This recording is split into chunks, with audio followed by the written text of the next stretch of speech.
ಶ್ರೀ ಗುರುಭ್ಯೋ ನಮಃ. ಗುರುಬ್ರಹ್ಮ ಗುರುರ್ವಿಷ್ಣು ಗುರುದೇವೋ ಮಹೇಶ್ವರಃ. ಗುರುಸ್ಸಾಕ್ಷಾತ್ ಪರಬ್ರಹ್ಮ ತಸ್ಮೈ ಶ್ರೀ ಗುರವೇ ನಮಃ. ಶುಕ್ಲಾಂಬರಧರಂ ವಿಷ್ಣುಂ ಶಶಿವರ್ಣಂ ಚತುರ್ಭುಜಂ ಪ್ರಸನ್ನವದನಂ ಧ್ಯಾಯೇತ್ ಸರ್ವವಿಘ್ನೋಪಶಾಂತಯೇ. ಶ್ರೀ ಗುರುಭ್ಯೋ ನಮಃ. ವಿಶೇಷವಾಗಿ ಆಗಸ್ಟ್ 16ನೇ ತಾರೀಕು ಶ್ರಾವಣ ಮಾಸದ ಶುಕ್ಲ ಪಕ್ಷ ಶುಕ್ರವಾರ, ಮೊದಲನೇ ಶುಕ್ರವಾರ ಅಂತ ಹೇಳ್ತೇವೆ. ಅವತ್ತು ಶ್ರೀ ವರಮಹಾಲಕ್ಷ್ಮಿಯ ವಿಶೇಷವಾದಂತಹ ವ್ರತವನ್ನು ಮಾಡಿ ಎಲ್ಲ ಜನರು ಕೂಡ ಮಹಾಲಕ್ಷ್ಮಿಯ ಸಂಪೂರ್ಣ ಅನುಗ್ರಹದಿಂದ ಎಲ್ಲ ಐಶ್ವರ್ಯಗಳನ್ನು ಹೊಂದುತ್ತಾರೆ ಅಂತ ಶಾಸ್ತ್ರ ಪ್ರಮಾಣ. ಅದೇ ರೀತಿ ಆ ವರಮಹಾಲಕ್ಷ್ಮಿಯನ್ನು ಪೂಜೆ ಮಾಡುವಾಗ, ಆ ವ್ರತವನ್ನು ಅನುಷ್ಠಾನ ಮಾಡುವಾಗ ಭಕ್ತಿ ಶ್ರದ್ಧಾಪೂರ್ವಕವಾಗಿ ಅನುಷ್ಠಾನ ಮಾಡಬೇಕು ಅಂತ ಶಾಸ್ತ್ರ ನಿಯಮ. ಅದು ಪ್ರಕಾರವಾಗಿ ಆಗ ಭಕ್ತಿ ಶ್ರದ್ಧೆ ಅನ್ನೋದು ನಮಗೆ ಹೇಗೆ ಬರಲಿಕ್ಕೆ ಸಾಧ್ಯ ಅಂತ ಕೇಳಿದಾಗ, ಯಾವಾಗ ವಿಷಯದ ಜ್ಞಾನ ನಾವು ತಿಳ್ಕೊಳ್ತೇವೋ ಆವಾಗ ನಮಗೆ ವಿಶೇಷವಾದಂತಹ ಶ್ರದ್ಧೆ ಅನ್ನೋದು ಬರ್ತದೆ ಅಂತ ಶಾಸ್ತ್ರ ಹೇಳ್ತಾ ಇದೆ. ಆ ಪ್ರಕಾರವಾಗಿ ನಮಗೇನು ಗೊತ್ತಿಲ್ಲ ಅಂತ ಹೇಳಿದರೆ ಯಾವುದೋ ಒಂದ್ರ ಮೇಲೂ ಕೂಡ ನಮಗೆ ಶ್ರದ್ಧೆ ಬರಲಿಕ್ಕೆ ಅಥವಾ ಅದರ ಮೇಲೆ ಉತ್ಸಾಹ ಅನ್ನೋದು ಇರೋದಿಲ್ಲ. ಆದ್ದರಿಂದ ಯಾವುದೇ ಒಂದು ವ್ರತವನ್ನು, ಧರ್ಮ ಕಾರ್ಯವನ್ನು ಅನುಷ್ಠಾನ ಮಾಡುವಾಗ ಅದರ ಬಗ್ಗೆ ಸಂಪೂರ್ಣವಾದಂತಹ ತಿಳುವಳಿಕೆ ಅನ್ನೋದನ್ನು ನಾವು ತಿಳ್ಕೊಳ್ಬೇಕು. ಹಾಗೆ ಈ ವರಮಹಾಲಕ್ಷ್ಮಿಯ ವ್ರತ ಅನುಷ್ಠಾನ ಮಾಡುವಾಗ ಆ ವರಮಹಾಲಕ್ಷ್ಮಿಯದೇ ಆದಂತಹ ವ್ರತದ ಮಹಾತ್ಮ್ಯ ಮಹಿಮೆಯನ್ನು ವಿಶೇಷವಾಗಿ ಬ್ರಹ್ಮಾಂಡ ಪುರಾಣದಲ್ಲಿ ನಮಗೆ ತಿಳಿಸಿದ್ದಾರೆ. ಆ ಪ್ರಕಾರವಾಗಿ ಮಹಾಲಕ್ಷ್ಮಿಯ ಬಗ್ಗೆ ನಾವು ಹಲವಾರು ಸೂಕ್ತಗಳು, ವೇದ ಮಂತ್ರಗಳು ಮಹಾಲಕ್ಷ್ಮಿಯನ್ನು ಕೊಂಡಾಡ್ತಾ ಇದೆ. ಆ ಪ್ರಕಾರವಾಗಿ ಆ ಮಹಾಲಕ್ಷ್ಮಿ ಸತ್ವಗುಣ, ರಜೋಗುಣ, ತಮೋಗುಣ ಹೀಗೆ ಈ 3 ಗುಣಗಳಿಂದ ಈ ಪ್ರಪಂಚವನ್ನು ಭಗವಂತನ ಅನುಗ್ರಹದಿಂದ ನಡೆಸ್ತಾ ಇದ್ದಾಳೆ ಅಂತ. ಅದರಿಂದ ಯಂ ಕಾಮಯೇತಂತ ಮುಗ್ರಂ ಕೃಣೋಮಿ ತಂ ಬ್ರಹ್ಮಾಣಂ ತಂ ಋಷಿಂ ತಂ ಸೋಮೇಧಾಂ ಅಂತೇಳಿ ಅಂಬರಣಿ ಸೂಕ್ತದಲ್ಲಿ ವಿಶೇಷವಾಗಿ ಮಹಾಲಕ್ಷ್ಮಿಯೇ ಹೇಳ್ತಾಳಂತೆ. ಅಂದರೆ ಯಂ ಕಾಮಯೇ, ನಾನು ಯಾರನ್ನು ಬಯಸ್ತೇನೋ, ತಂ ಬ್ರಹ್ಮಾಣಂ ಅವನನ್ನು ಬ್ರಹ್ಮದೇವರನ್ನಾಗಿ, ಅವರನ್ನು ರುದ್ರದೇವರನ್ನಾಗಿ ಮಾಡಲಿಕ್ಕೆ ಸಾಧ್ಯ. ಆದರೆ ಆ ಭಗವಂತನ ಕುಡಿ ನೋಟ, ಅಂದರೆ ಭಗವಂತನ ದೃಷ್ಟಿ, ಅಮೃತ ದೃಷ್ಟಿ ಅನ್ನೋದು ನನ್ನ ಮೇಲೆ ಬೀಳಬೇಕು ಅಂತ ಮಹಾಲಕ್ಷ್ಮಿ ಸ್ವಯಂ ಏನು ಮಾಡಿದ್ದಾಳೆ, ವಿಶೇಷವಾಗಿ ವೇದ ಮಂತ್ರಗಳಲ್ಲಿ ತಿಳಿಸಿದ್ದಾಳೆ. ಆ ಪ್ರಕಾರವಾಗಿ ಮಹಾಲಕ್ಷ್ಮಿಯನ್ನು ವಿಶೇಷವಾಗಿ ನಾವು ಸೃಷ್ಟಿ, ಸ್ಥಿತಿ, ನಿಯಮನ, ಸಂಹಾರ, ಜ್ಞಾನ, ಅಜ್ಞಾನ, ಬಂಧ, ಮೋಕ್ಷ ಅಂತ ಹೇಳಿಕೊಂಡು ಇಂತಹ ವಿಶೇಷವಾದ ಗುಣಗಳಿಂದ ಈ ಪ್ರಪಂಚವನ್ನು ವಿಶೇಷವಾಗಿ ನಡೆಸ್ತಾ ಇದ್ದಾಳೆ. ಅದರಲ್ಲಿ ಒಂದು ಶ್ಲೋಕ ನಾವು ನೋಡೋದಂತಾದರೆ, ಯಸ್ಯಾಂ ಯಸ್ಯಾಂ ದಿಶಿ ವಿಹರತೆ ದೇವಿ ದೃಷ್ಟಿಸ್ತ್ವಿತೀಯಯ ತಸ್ಯಾಂ ತಸ್ಯಾಂ ಅಹಂ ಇಮಕಾಂ ಧನ್ವತೆ ಸಂಪತ್ ಓಗಾಹ ಅಂಥೇಳಿ ವಿಶೇಷವಾಗಿ ಹೇಳಿದ್ದಾರೆ. ಅಂದರೆ ಭಗವಂತನ ಕೃಪಾ ಕಟಾಕ್ಷ ಅನ್ನೋದು ನನ್ನ ಮೇಲೆ ಇದ್ದರೆ ನಾನು ಎಲ್ಲವನ್ನೂ ಮಾಡ್ತೇನೆ. ಅದೇ ರೀತಿ ಆ ಮಹಾಲಕ್ಷ್ಮಿಯ ಅನುಗ್ರಹ ಇದ್ದರೆ ಎಲ್ಲ ಅದೃಷ್ಟಗಳು ಕೂಡ, ಅಂದರೆ ಎಲ್ಲ ರೀತಿ ಇರುವಂಥ ಐಶ್ವರ್ಯಗಳು ಕೂಡ ನಾನು ಮುಂದೆ ಅಂತ ಹೇಳ್ಕೊಂಡು ನಮ್ಮ ಮನೆಯಲ್ಲಿ ಆಗ್ತದೆ ಅಂತ ಶಾಸ್ತ್ರ ವಚನ ಇದೆ.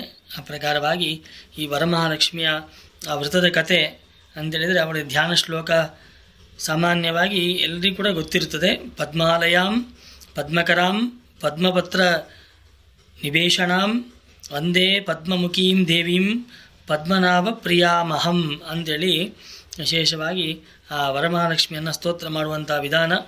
ಹೀಗೆ ಒಂದು ಯುಗದಲ್ಲಿ ಶಾರುಮತಿ ಅಂತ, ಅಂದರೆ ತುಂಬ ಸಣ್ಣ ಕಥೆಗಳು ಎಲ್ಲ ತುಂಬ ಇರೋದರಲ್ಲಿ ಸುಲಭವಾದಂತಹ, ಅಂದರೆ ಎಲ್ಲರೂ ಕೂಡ ನೆನಪಿಟ್ಕೊಳ್ಳುವಂತಹ ಕತೆ. ಹೀಗೆ ಚಾರುಮತಿ ಅಂತ ಒಬ್ಬಳು ಬ್ರಾಹ್ಮಣ ಸ್ತ್ರೀ ಇರ್ತಾಳೆ. ಅವಳು ವಿಶೇಷವಾಗಿ ಅಂದರೆ ತುಂಬ ಬಡತನದಲ್ಲಿ ಇರ್ತಾರೆ. ಆ ಸಂದರ್ಭದಲ್ಲಿ ಆ ಚಾರುಮತಿ ಆ ಬಡತನ ಇದ್ದರೂ ಕೂಡ, ಅಂದರೆ ಬಡವರಾಗಿದ್ದರೂ ಕೂಡ ಧರ್ಮಾಚರಣೆಯನ್ನು ಮಾಡ್ತಾ ಇದ್ಲಂತೆ. ಅಂದರೆ ಅತ್ತೆ ಮಾವಂದರ ಸೇವೆ, ಗಂಡನ ವಿಶೇಷವಾದಂತಹ ಸೇವೆ, ಪತಿ ಶುಶ್ರೂಷೆ, ಪತ್ನಿ ಧರ್ಮವನ್ನು ಆಚರಣೆ ಮಾಡಿಕೊಂಡಿದ್ಲು ಅಂತ. ಆಗ ತುಂಬ ಬಡವರಾಗಿದ್ದಾಗ ಒಂದು ದಿವಸ ತುಂಬ ಚಿಂತಾಕ್ರಾಂತರಾಗಿ ಮಲ್ಕೊಂಡಿದ್ದಾಳಂತೆ ಚಾರುಮತಿ. ಹೀಗೆ ನನ್ನ ಬಡತನ ಪರಿಹಾರ ಆಗಬೇಕು, ಹೇಗೆ ಇದು ಸಾಧ್ಯ ಅಂತ ಹೇಳಿಕೊಂಡು. ಆವಾಗ ಸಾಕ್ಷಾತ್ ಮಹಾಲಕ್ಷ್ಮಿಯೇ ಆ ಚಾರುಮತಿಯ ಕನಸಿನಲ್ಲಿ ಬರ್ತಾಳಂತೆ. ಅಂದರೆ ನಾವೇನು ಅರ್ಥ ಮಾಡಿಕೊಳ್ಬೇಕಿಲ್ಲಿ ಅಂತ ಕೇಳಿದಾಗ, ಸ್ವಧರ್ಮೇ ನಿಧನಂ ಶ್ರೇಯ ಪರಧರ್ಮ ಭಯಾಪಹ ಅಂತ ಕೃಷ್ಣ ಪರಮಾತ್ಮ ಹೇಳಿದ. ಅಂದರೆ ಸ್ವಧರ್ಮೇ ನಿಧನಂ ಶ್ರೇಯ ಅಂತೇಳಿದ ಏನರ್ಥ ಅಂತ ಕೇಳಿದಾಗ, ಅವರವರಿಗೆ ವಿಹಿತವಾದಂತಹ ಧರ್ಮಾಚರಣೆಯನ್ನು ಮಾಡೋದೇ ಧರ್ಮ ಅಂತ. ವಿಹಿತವಾದಂತಹ ಕರ್ಮಾಚರಣೆ, ಕರ್ಮಾನುಷ್ಠಾನವೇ ಅಂದರೆ ಪ್ರತಿನಿತ್ಯ ಒಬ್ಬ ಸ್ತ್ರೀಯಾದವಳು ಹೇಗಿರಬೇಕು ಅಂತ. ಆಮೇಲೆ ಒಬ್ಬ ಪುರುಷನಾದವನು ಬ್ರಾಹ್ಮಣನಾಗಿ ಹುಟ್ಟಿದ್ದಾನೆ ಅಂತೇಳಿದರೆ ಪ್ರಾತಃ ಸಂಧ್ಯಾ ವಂದನೆ, ದೇವರ ಪೂಜೆ. ಒಬ್ಬ ಸ್ತ್ರೀ ಅಂತ ಹೇಳಿದರೆ ಅವಳಿಗೆ ತುಳಸಿ ಪೂಜೆ, ಲಕ್ಷ್ಮೀ ಶೋಭಾನೆ ಇತ್ಯಾದಿ, ಗಂಡನ ಸೇವೆ ವಿಶೇಷ, ಮತ್ತು ಸೌಭಾಗ್ಯ ದ್ರವ್ಯಗಳ ಧಾರಣೆ, ಇದನ್ನೆಲ್ಲ ಒಂದು ಸ್ತ್ರೀಗೆ ಹೇಳಿದ್ದಾರೆ. ಆ ಪ್ರಕಾರವಾಗಿ ಆ ಸ್ವಧರ್ಮವನ್ನು ಅನುಷ್ಠಾನ ಮಾಡಿದರೆ ಸಾಕು, ಸಂಪತ್ತು ಅನ್ನೋದು ಮನುಷ್ಯನ ಹುಡುಕೊಂಡು ಬರ್ತದೆ ಅಂತ ಹೇಳ್ತಾರೆ. ಆ ಪ್ರಕಾರವಾಗಿ ಈ ಚಾರುಮತಿಯು ಕೂಡ ಅದೇ ರೀತಿ ವಿಶೇಷವಾಗಿ ಧರ್ಮಾನುಷ್ಠಾನ ಮಾಡಿಕೊಂಡು ಇದ್ಲಂತೆ. ಅಂತಹ ಚಾರುಮತಿಯ ಕನಸಿನಲ್ಲಿ ವರಮಹಾಲಕ್ಷ್ಮಿ ಬರ್ತಾ ಇದ್ದಾಳೆ. ಬಂದು, ಚಾರುಮತಿ, ನಿನ್ನ ಎಲ್ಲ ದುಃಖಗಳು ಪರಿಹಾರ ಆಗಲಿಕ್ಕೆ ನೀನು ವರಮಹಾಲಕ್ಷ್ಮಿಯನ್ನು, ಅಂದರೆ ನಂದೇ ಅವತಾರ ಆದಂತಹ ಮಹಾಲಕ್ಷ್ಮಿಯನ್ನು ವಿಶೇಷವಾಗಿ, ವರಲಕ್ಷ್ಮಿಯನ್ನು ವಿಶೇಷವಾಗಿ ಸ್ತೋತ್ರ ಮಾಡು, ವ್ರತಾನುಷ್ಠಾನ ಮಾಡು ಅಂತ ಕೇಳಿದಾಗ, ಅವಾಗ ಚಾರುಮತಿ ಕೇಳ್ತಾಳಂತೆ, ಕನಸಿನಲ್ಲೇ ಕೇಳ್ತಾ ಇದ್ದಾಳೆ, ತಾಯಿ ಜಗನ್ಮಾತ, ನಿನ್ನ ಈ ವ್ರತವನ್ನು ಹೇಗೆ ಆಚರಣೆ ಮಾಡೋದು ಅಂತ ಕೇಳಿದಾಗ, ಶ್ರಾವಣ ಮಾಸದಲ್ಲಿ ಬರುವಂತಹ ಪೌರ್ಣಮಿಯ ಮುಂದೆ ಬರುವಂತಹ ಶುಕ್ರವಾರದಲ್ಲಿ ವಿಶೇಷವಾಗಿ ಈ ವ್ರತಾನುಷ್ಠಾನವನ್ನು ಮಾಡಬೇಕು.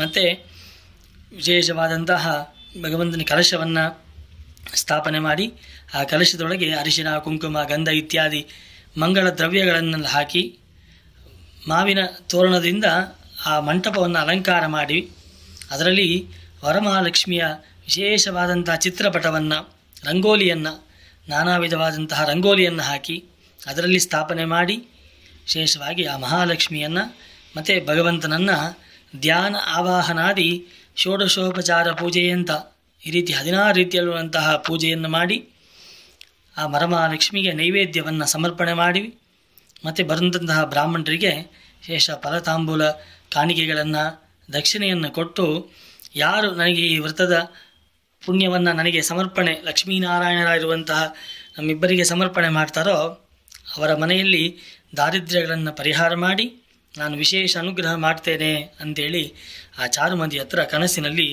ಮಹಾಲಕ್ಷ್ಮಿ ಜಗನ್ಮಾತ ಹೇಳ್ತಾಳಂತೆ. ಆವಾಗ ಇವಳು ಕೂಡ ಭಾಳ ಸಂತೋಷಪಟ್ಟು ಎದ್ದು ನೋಡ್ತಾಳೆ, ಮನೆಯಲ್ಲಿದ್ದಾಳೆ. ಆಗ ತನ್ನ ಅತ್ತೆ ಹತ್ರ ಹೇಳ್ತಾಳಂತೆ, ಅತ್ತೆ, ಈ ರೀತಿ ಮಹಾಲಕ್ಷ್ಮಿ ನನ್ನ ಕನಸಿನಲ್ಲಿ ಬಂದು ವಿಶೇಷವಾಗಿ ನನಗೆ ಅನುಗ್ರಹ ಮಾಡಿದ್ದಾಳೆ, ಈ ವರಮಹಾಲಕ್ಷ್ಮಿ ಪೂಜೆಯನ್ನು ನಾವು ಆಚರಣೆ ಮಾಡೋಣ ಅಂತ ಹೇಳಿದಾಗ, ಆಯಿತು ಹಾಗೆ ಮಾಡೋಣ ಅಂಥೇಳಿ ಬರುವಂತಹ ಶುಕ್ರವಾರದಲ್ಲಿ ವಿಶೇಷವಾಗಿ 9 ಜನ ಸುಮಂಗಲಿಗಳನ್ನು ಕರೆದು, ಆ ದೋರ ಬಂಧನ ಅಂತ ಹೇಳಿಕೊಂಡು 9 ಗಂಟುಗಳನ್ನು ಹಾಕಿದಂತಹ ಆ ವ್ರತದ ಹಗ್ಗವನ್ನು ಮಹಾಲಕ್ಷ್ಮಿಗೆ ಸಮರ್ಪಣೆ ಮಾಡಿ 9 ಜನರಿಗೆ ವಿಶೇಷವಾಗಿ ಅವಳು ತಾಂಬೂಲಗಳನ್ನಿಟ್ಟು ಆ ಹಗ್ಗವನ್ನು ಕೊಟ್ಟಿದ್ದಾಳೆ, ವ್ರತದ ಆ ದೋರವನ್ನು. ಅದೇ ರೀತಿ ಅವರೆಲ್ಲರಿಗೂ ಕೂಡ ಅನ್ನದಾನವನ್ನು ಮಾಡಿ ವಿಶೇಷವಾಗಿ ಈ ವರಮಹಾಲಕ್ಷ್ಮಿಯ ಸ್ತೋತ್ರವನ್ನು, ಅಷ್ಟೋತ್ರಗಳನ್ನು ಪಠಿಸಿ ಅವತ್ತಿನ ದಿವಸ ಇಡೀ ಭಗವಂತನ ಹಾಗೆ ಮಹಾಲಕ್ಷ್ಮಿಯ ಸೇವೆಯಲ್ಲಿ, ಧ್ಯಾನದಲ್ಲಿ ಅವಳು ಆಸಕ್ತರಾಗಿದ್ದಲಂತೆ. ಹೀಗೆ ನಿಧಾನವಾಗಿ ಕ್ರಮೇಣ ಸ್ವಲ್ಪನೇ ಕ್ರಮ ಪ್ರಕಾರವಾಗಿ ಅವಳಲ್ಲಿ ಮನೆಯಲ್ಲಿದ್ದಂತಹ ದಾರಿದ್ರ್ಯ ಪರಿಹಾರ ಆಗಿ ಭಗವಂತನ ವಿಶೇಷ ಅನುಗ್ರಹ ಆಯಿತು ಅನ್ನುವ ಈ ಕಥೆಯನ್ನು ವಿಶೇಷವಾಗಿ ಸೂತ ಪುರಾಣಿಕರು ಎಲ್ಲ ಋಷಿಗಳಿಗೂ ಕೂಡ ಅನುಗ್ರಹ ಮಾಡ್ತಾ ಇದ್ದಾರೆ, ಹೇಳಿದ್ದಾರೆ. ಆ ಪ್ರಕಾರವಾಗಿ ನಾವು ಈ ಕಥೆಯನ್ನು ಕೇಳುವಂತಹ ಎಲ್ಲ ಭಕ್ತರು, ಭಗವದ್ಭಕ್ತರು, ವರಮಹಾಲಕ್ಷ್ಮಿಯ ವಿಶೇಷ ಅನುಗ್ರಹ ಆಗಬೇಕು ಎಲ್ರಿಗೂ ಕೂಡ. ಅದೇ ರೀತಿ ಯಾರ್ಯಾರೆಲ್ಲರೂ ಕೂಡ, ಕೆಲವರು ಮನೆಯಲ್ಲಿ ಇರಲಿಕ್ಕೆ ಆಗೋದಿಲ್ಲ, ಆ ಸಂದರ್ಭದಲ್ಲಿ ಕೆಲವರು ಹೊರಗೆ ಕೆಲಸದ ರೂಪದಲ್ಲಿ ಬೇರೆ ಎಲ್ಲೋ ಒಂದು ಕಡೆ ಕೆಲಸ ಮಾಡ್ತಾ ಇರ್ತಾರೆ. ಅಂಥವರಿಗೂ ಕೂಡ ಯಾರು ಒಟ್ಟಿಗಿದ್ದಾರೋ ಅವರಿಗೆಲ್ಲ ಮನಸ್ಸಿನಲ್ಲಿರುವಂಥ ಅಭೀಷ್ಟ ಸಿದ್ಧಿಯಾಗಲಿ. ಹಾಗೆ ಯಾರು ಒಟ್ಟಿಗಿಲ್ವೋ, ಕೆಲಸದ ನಿಮಿತ್ತವಾಗಿ ಹೊರಗಿದ್ದಾರೋ ಅವರೆಲ್ಲರಿಗೂ ಕೂಡ ವರಮಹಾಲಕ್ಷ್ಮಿಯ ಹಾಗೆ ಭಗವಂತನ ವಿಶೇಷ ಅನುಗ್ರಹ ಆಗಿ ಅವರ ಮನಸ್ಸಲ್ಲಿರುವಂತಹ ಅಭೀಷ್ಟವನ್ನು ಅನುಗ್ರಹ ಮಾಡಲಿ ಅಂತೇಳಿ ಈ ಸಂದರ್ಭದಲ್ಲಿ ಹರಿವಾಯು ಗುರುಗಳನ್ನು ನಾವೆಲ್ಲರೂ ಕೂಡ ಪ್ರಾರ್ಥಿಸೋಣ. ಹಾಗೆ ನಿಮಗೆಲ್ಲರಿಗೂ ಕೂಡ ಒಳ್ಳೆಯದಾಗುವಂತೆ ಭಗವಂತ ಲಕ್ಷ್ಮೀನಾರಾಯಣ ಹಾಗೆ ಬ್ರಹ್ಮಾದಿ ಎಲ್ಲ ದೇವತೆಗಳು ಕೂಡ ತತ್ವಾಭಿಮಾನಿ ದೇವತೆಗಳೆಲ್ಲರೂ ಕೂಡ ಅನುಗ್ರಹ ಮಾಡಲಿ ಅಂತ ಹೇಳಿಕೊಂಡು ಈ ಸಂದರ್ಭದಲ್ಲಿ ನಾನು ವಿಶೇಷವಾಗಿ ಪ್ರಾರ್ಥಿಸ್ತಾ ಇದ್ದೇನೆ. ಶ್ರೀಕೃಷ್ಣಾರ್ಪಣಮಸ್ತು.